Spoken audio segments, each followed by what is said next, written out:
Kaugnay niyan, alamin muna natin ang mga pangyayaring nagtulak sa pagdedeklara ng Israel ng gera laban sa grupong Hamas na ngayon mahigpit na tinututukan ng buong mundo. Hatid sa atin yan sa sentro ng balita ni Joy Salamatin. Kabi-kabilang pagsabog ang bumulabog sa Israel sa kasagsagan ng pagdiriwang ng isang Jewish holiday. Nagulantang ang mga mamamayan sa hindi inaasahang pag-atake ng Hamas militants. Mula sa Gaza Strip ay nagliparan ang mga rocket ng grupong Hamas patungo sa Israel.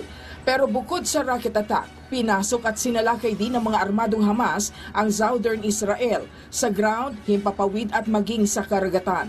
Dito'y walang awa silang namaril at ng hostage. Hindi bababa sa 250 individual ang nasawi sa pag-atake, habang duse-duse na rin ang dinukot ng Islamist militant group sa kanilang pagtakas. Nagdiwang pa ang mga miyembro ng Hamas habang nagkalat sa mga lansangan ang bangkay ng mga napatay na Israeli.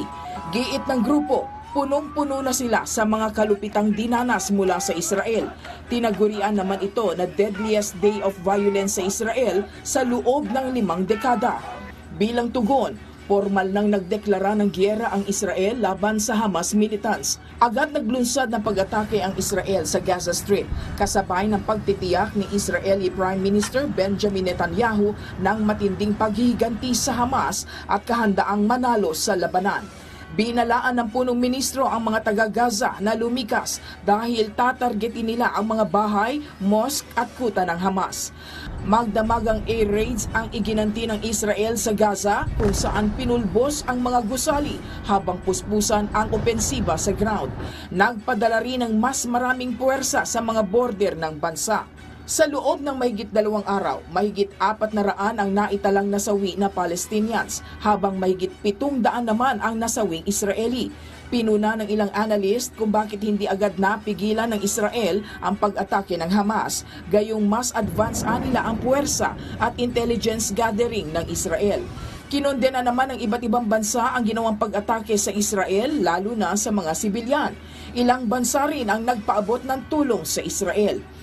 Si US President Joe Biden, personal na tinawagan si Netanyahu, habang naghayag naman si Turkish President Recep Tayyip Erdogan ng pagnanais na mamagitan para matigil na ang karahasan sa pagitan ng Israel at Hamas.